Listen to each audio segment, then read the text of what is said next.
तो दोस्तों 2 दिन पहले अर्नब गोस्वामी को अरेस्ट कर लिया गया। AK-47 से लैस गुंडे पुलिस वाले आए और अर्नब को घसीट कर जेल में डाल दिया गया। उसके बाद अर्नब गोस्वामी के बेटे, अर्नब गोस्वामी की वाइफ, अर्नब गोस्वामी के कुत्ते, घर में मिले 8 मच्छर और 3.5 कॉकरोच, एक कॉकरोच मर भी चुका था, उन पर भी FIR दर्ज कर दी गई पुलिस को असॉल्ट करने के लिए। तो अब जो अर्नब के साथ हुआ उसे स्टेट अब्यूज ऑफ पावर सब कोई मान रहा है, लेकिन कोई खुलकर अर्नब का सपोर्ट नहीं कर पा रहा, क्योंकि अर्नब को ये लोग जर्नलिस्ट नहीं मानते। जर्नलिज्म वो होती है जो ये लोग खुद करते हैं। तो आइए आज हम बात करेंगे ये किस प्रकार की जर्नलिज्म करते हैं।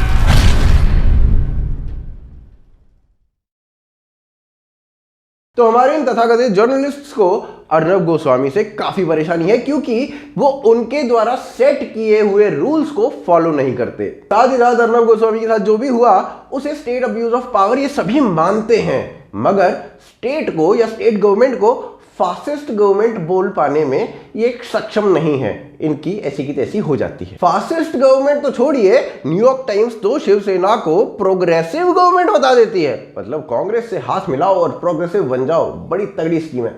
हमारे सो कॉल्ड जर्नलिस्ट जब अर्नब के सपोर्ट में उतरते हैं तो कुछ इस तरह से उतरते हैं। अर्नब के साथ बुरा हुआ, मगर अर्नब ऐसा है, अर्नब वैसा है, अर्नब गलत करता है, अर्नब को जर्नलिज्म नहीं आता है, अर्नब फलाना है, ढिमकाना है, घटिया है, ये है वो है। अर्नब के साथ गलत हुआ। वही दूसरी ओर अगर हम बात करें तो गौरी लंकेश का काफी हद तक काम हिंदू विरोधी था, लेकिन जब गौरी लंकेश की हत्या हुई तो क्या ये सभी सो कॉल्ड पत्रकार ये बोल रहे थे कि वैसे तो गौरी लंकेश के साथ गलत हुआ, मगर गौरी लंकेश ये थी, वो थी, हिंदू विरोधी थी, एटसेट्रा एटसेट्रा, वैसे तो गौरी लंकेश के साथ गलत हुआ। देश के एक स्वघोषित महान चैनल NDTV ने किस प्रकार से पठानकोट को कवर किया, वो अगर आप देखें तो भौचक्के के रह जाएंगे। NDTV लाइव कवरेज देता है और बताता है 2 आतंकियों का ग्रुप आया था जो यहीं कहीं इधर उधर गए होंगे, हो सकता है ठीक उसके सामने वहां एयरपोर्ट भी है, दूसरा आर्मी का बेस भी है, तो कहीं भी जा सकते हैं। इस तरह पूरी पक्की सावधानी के साथ चप्पे चप्पे में छान लेना चाहते हैं, उसके बाद ही ऑपरेशन को खत्म करने का ऐलान किया जाएगा। उसके बाद NDTV बताता है बिल्कुल चुनौतियां बहुत ज्यादा और खास तौर से शुरू से ही, जैसे कि पठानकोट एयरबेस पर आतंकियों ने हमला किया तो वहां जो एयरफोर्स के जवान थे, स्पेशल फोर्स के जवान थे, उनको चिंता इस बात की थी कि वह आतंकी टेक्निकल एरिया में ना जाए। आपको यह बता दें कि वहां टेक्निकल एरिया में MiG-21 bison attack helicopter, Mi-35, Mi-25 है, यहां एक फ्यूल टैंक भी मौजूद है। ये बहुत खतरनाक बम की तरह यूज किए जा सकते हैं। एयरबेस तो अब सिविलियन आबादी के भी बिल्कुल करीब आ चुका है। मतलब लाइव टीवी पर आतंकवादियों को सीधा बताया जा रहा था कि क्या क्या किया जा सकता है, नए नए आइडियाज दिए जा रहे थे, कैसे तबाही को और ज्यादा बढ़ाया जा सकता है। और ये NDTV पत्रकारिता के स्टैंडर्ड सेट करने की बात करते हैं। वहीं मैग्से से विनर पत्रकार रवीश कुमार, जो कि पत्रकारिता का आयाम ही सेट कर देते हैं, वो पत्रकार जो कोटा में 100 जब बच्चों की मृत्यु हो गई थी, कांग्रेस शासित प्रदेश था, वहां पर एक अक्षर की चूं तक नहीं करते और वो आयाम सेट कर रहे हैं आजकल। यही रवीश कुमार CA के समय पर एक प्रोग्राम करते हैं और साथ ही साथ उसमें डिटेंशन कैंप्स की बात करते हैं भारत में, और उसके पैरेलल में वो हिटलर के डिटेंशन कैंप को ले आते हैं और गैस चेंबर्स को ले आते हैं। लोगों के मन में क्या संदेश जाता है अपने आप बिना कुछ बोले आप सब समझते हैं। यही रवीश कुमार अर्नब के अरेस्ट के ऊपर एक अक्षर नहीं बोलते, एक प्राइम टाइम नहीं करते, उद्धव को हिटलर नहीं बोलते। सही बात है भाई, मोदी को हिटलर बुलवाना हो तो बताओ। वही दूसरी ओर यूपी के समय में एक टेप लीक होती है, टेप होती है नीरा राडिया और बरखा दत्त की। उसमें डिस्कशंस किए जा रहे हैं, बरखा दत्त बता रही होती है इस आदमी को वो मंत्री पद दे दो, उस आदमी को वो मंत्री पद दे दो। ये गोदी मीडिया नहीं थी। बरखा दत्त NDTV की स्टार पत्रकार, उन्हें शाबाशी मिलती है किससे? हाफिज सईद से। अब आप समझ सकते हैं कि किस प्रकार की जर्नलिज्म ये लोग करते होंगे और किस प्रकार की जर्नलिज्म करनी चाहिए।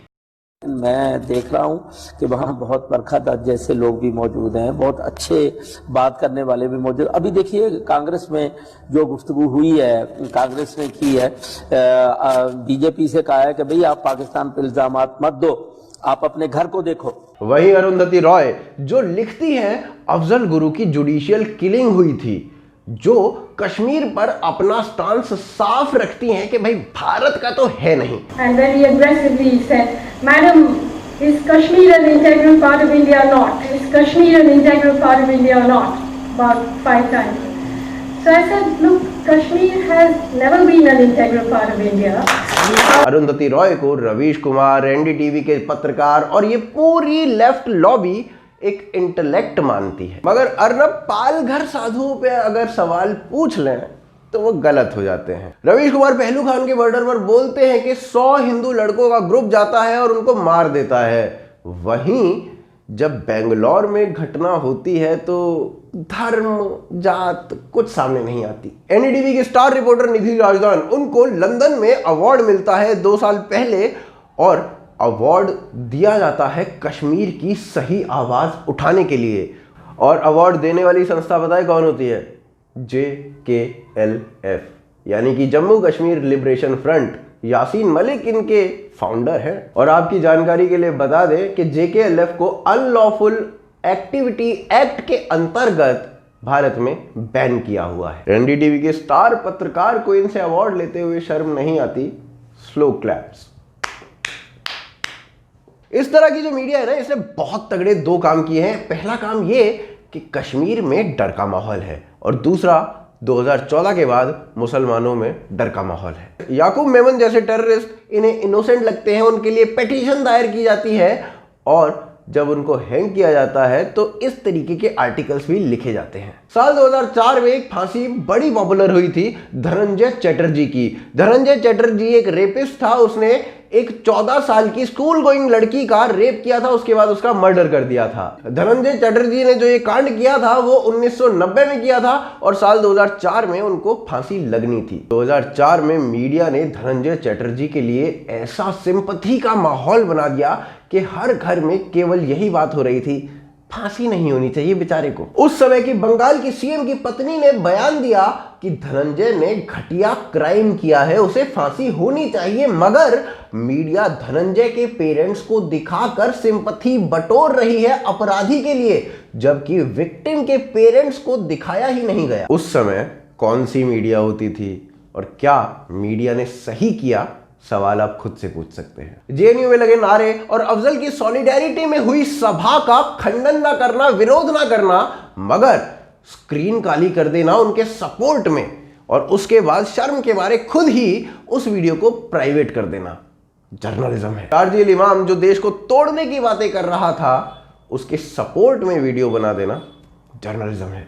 लेकिन 2.5 मिनट के शर्जील के बयान को वायरल किया गया और उसके बयान को लेकर राजनीति गरमाई। और हिंदू मुस्लिम तो ये बिल्कुल भी नहीं करते। अगर मौलाना रेप कर दे तो तांत्रिक और हिंदू साधु की फोटो दिखाकर उसे दिखाना जर्नलिज्म है। दोस्तों, जो जर्नलिज्म के स्टैंडर्ड अर्नब गोस्वामी सेट कर रहे हैं शायद वो गलत हैं, लेकिन जो स्टैंडर्ड्स इन लोगों ने सेट किए और आज ये अर्नब को भाषण दे रहे हैं, तो इन्होंने भी जर्नलिज्म कुछ इस तरीके से करी है जो कि बिल्कुल गलत है। उम्मीद है आपको हमारी ये वीडियो पसंद आई होगी। अगर आपको वीडियो पसंद आई है तो ज्यादा से ज्यादा लोगों तक पहुंचाइए। आप हमारी मर्चेंडाइज को खरीद सकते हैं।